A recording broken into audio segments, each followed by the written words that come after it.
শিক্ষার্থী বন্ধুরা দেখো, তড়িৎ প্রাবল্যের আমরা আজকে 8 নাম্বার ম্যাথটা সলিউশন করব।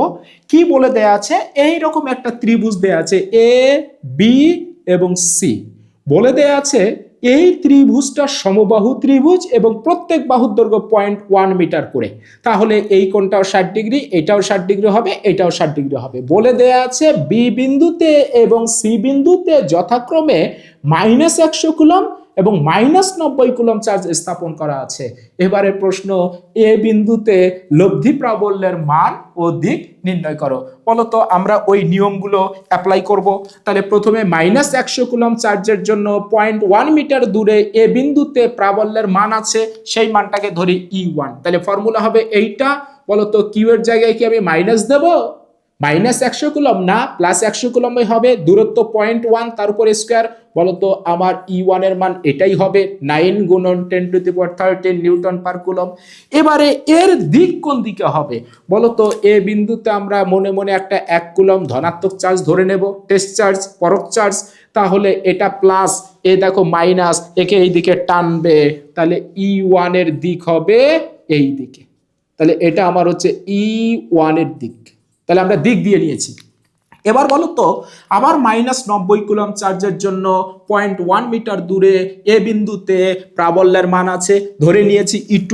তাহলে এইখানে কি আবার মাইনাস সাইন দেয়া যাবে না? তাহলে মান হবে 8.1 10⁻13 নিউটন পার কুলম্ব। দিক কোন দিকে হবে? বলতো এইটা কলমটা ধরো, প্লাস চার্জ, টেস্ট চার্জ, এও মাইনাস, এই দিকে টানবে। তাহলে E2 এর দিক হবে কিন্তু এই দিকে। ওকে, এই দিকে।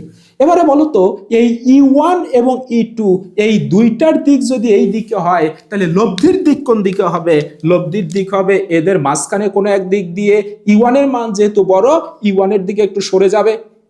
ওকে, তাহলে এইটা হবে লব্ধি প্রাবল্য ই। তুমি সামান্তরিকটা আঁকতেও পারো, নাও আঁকতে পারো, অসুবিধা নাই।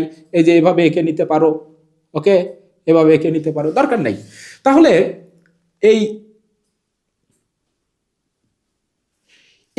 E1 এবং E2 এর মধ্যবর্তী কোণ কত? এইটা। তাহলে এইটাই হবে আলফা। বলো তো আলফার মান হবে 60 ডিগ্রি। আর ধরে নেই E2 এর সাথে এইটা থিটা কোণে ক্রিয়া করছে। তাহলে আমাকে থিটার মান কত বের করতে হবে? লব্ধি প্রাবল্য ই এর মান কত সেটা বের করতে হবে।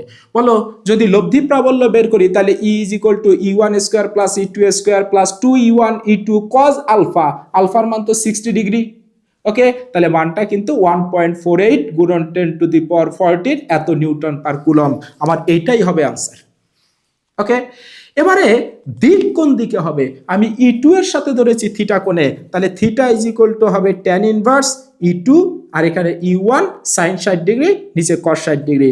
এই মানটুকু হবে 0.6186 এবং কোণের মানটা বের হবে 31.74 ডিগ্রি। অর্থাৎ লব্ধি প্রাবল্য E2 এর সাথে 31.74 ডিগ্রি কোণ করে ক্রিয়া করবে।